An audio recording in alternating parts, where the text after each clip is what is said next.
Assalamualaikum warahmatullahi wabarakatuh. Perkenalkan, nama saya Agusti Wulandari, NIM 0211210103, Prodi PGMI. Baik, di sini saya akan menjelaskan tentang karakteristik pembelajaran tematik SD atau MI. Menurut Abdul Majid, menyatakan bahwa pembelajaran tematik memiliki karakteristik sebagai berikut.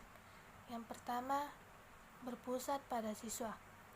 Pembelajaran tematik berpusat pada siswa ini sesuai dengan pendekatan belajar modern yang lebih banyak menempatkan siswa sebagai subjek belajar, sedangkan guru lebih banyak berperan sebagai fasilitator, yaitu memberikan kemudahan kepada siswa untuk melakukan aktivitas belajar.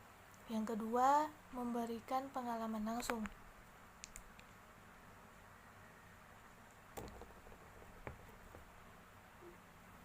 Dengan pengalaman langsung ini, siswa dihadapkan pada sesuatu yang nyata sebagai dasar untuk memahami hal-hal yang lebih abstrak.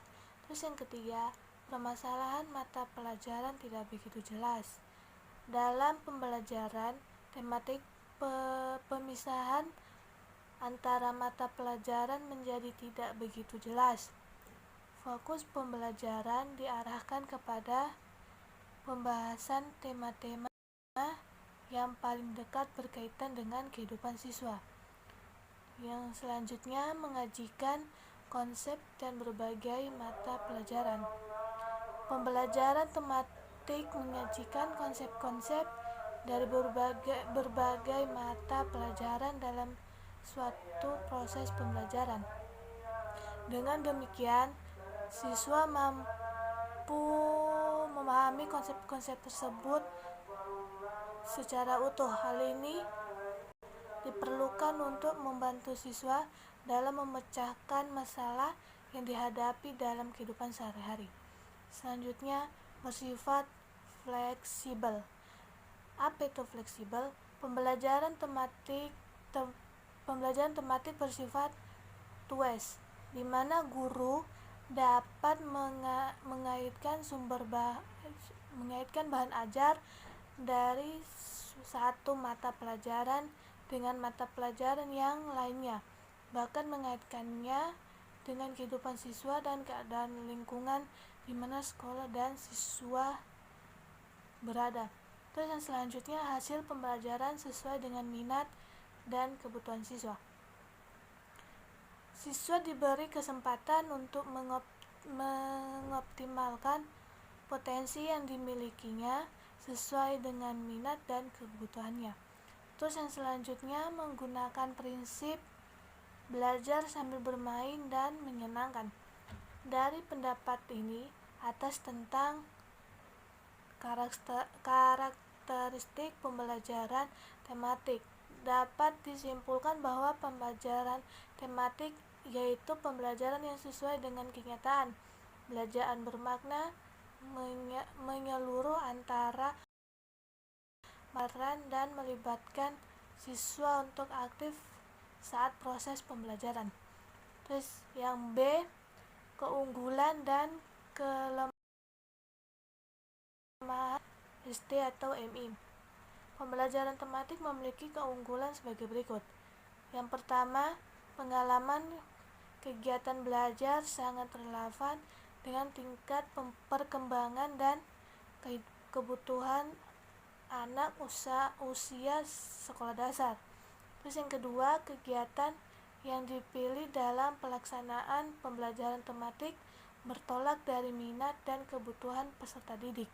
Terus yang ketiga, kegiatan belajar akan lebih bermakna dan berkesan lagi peserta didik, sehingga hasil belajar dapat bertahan lebih lama.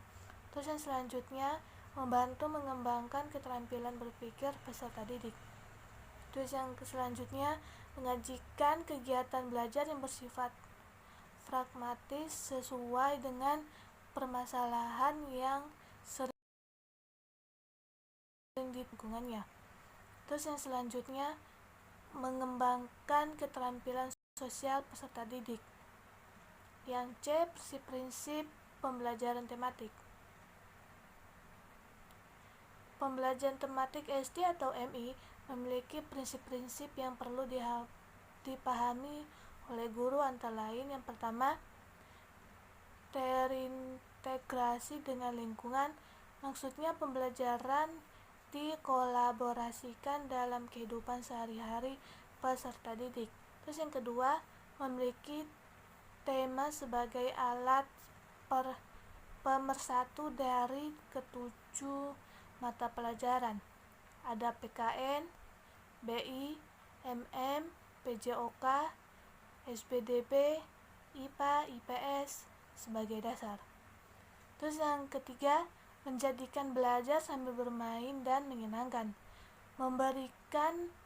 Yang selanjutnya, memberi pengalaman langsung yang bermakna lagi peserta didik. Yang selanjutnya, menanamkan konsep dari ketujuh mata pelajaran ke dalam proses pembelajaran. Yang selanjutnya, pembeda antara mata pelajaran tematik dengan mata pelajaran lainnya. Selanjutnya, pembelajaran dapat berkembang sesuai dengan kemampuan, kebutuhan, dan keadaan peserta didik. Yang selanjutnya, pembelajaran bersifat fleksibel. Yang selanjutnya, penggunaan variasi metode pembelajaran. Yang D, rambu-rambu pembelajaran dan tematik. Dalam pembelajaran tematik pun ada beberapa hal yang harus diperhatikan agar pembelajaran tematik sesuai dengan mencapai tujuan yang ingin dicapai peserta didik. Yang pertama, tidak semua mata pelajaran harus dipadukan. Yang selanjutnya, dimungkinkan terjadi penggabungan kompetensi dasar lintas semester. Selanjutnya, kompetensi dasar yang tidak dapat dipadukan jangan dipaksakan untuk dipadukan. Kompetensi dasar yang tidak integrasikan dibelajarkan secara termandiri. Terus yang selanjutnya, kompetensi dasar yang tidak dapat tema harus tetap diajarkan baik melalui tema lain maupun disajikan. Terus yang selanjutnya, kegiatan pembelajaran ditekankan pada kemampuan membaca, menulis, dan terhitung, serta penanam nilai-nilai moral. Terus yang selanjutnya, tema-tema yang dipilih disesuaikan dengan karakteristik siswa, minat, lingkungan, dan daerah setempat. Yang E, implikasi pembelajaran tematik di SD atau MI. Pelaksanaan pembelajaran tematik di sekolah dasar tentunya memberikan berbagai implikasi baik di segi guru, siswa, sarana dan prasarana sampai kepada proses pembelajaran. Terus yang pertama, implikasi bagi guru. Terus yang kedua, implikasi bagi siswa. Terus yang ketiga, implikasi bagi sarana dan prasarana. Terus selanjutnya, implikasi terhadap pengaturan ruangan. Terus yang selanjutnya, implikasi terhadap proses pembelajaran. Yang F, langkah-langkah pembelajaran tematik di SD atau MI. Pada dasarnya, langkah-langkah model pembelajaran tematik sama dengan model pembelajaran pada umumnya. Model pembelajaran tematik memiliki 3 langkah atau tahapan, yaitu tahapan perencanaan, tahapan pelaksanaan, dan tahapan evaluasi. Yang pertama, tahapan perencanaan, yang pemetaan kompetensi dasar. Yang pertama, melakukan kegiatan penjabaran standar kompetensi dan kompetensi dasar dari setiap mata pelajaran ke dalam indikator. Terus yang selanjutnya, menentukan tema dapat dilakukan dengan cara yaitu yang pertama, mempelajari standar kompetensi dan kompetensi dasar yang terdapat dalam masing-masing mata pelajaran. Terus yang B, menetapkan terlebih dahulu tema-tema pengikat keterpaduan untuk menentukan tema tersebut.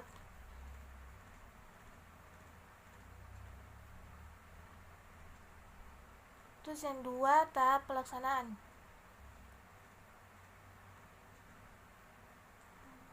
Yang ketiga, tahap evaluasi.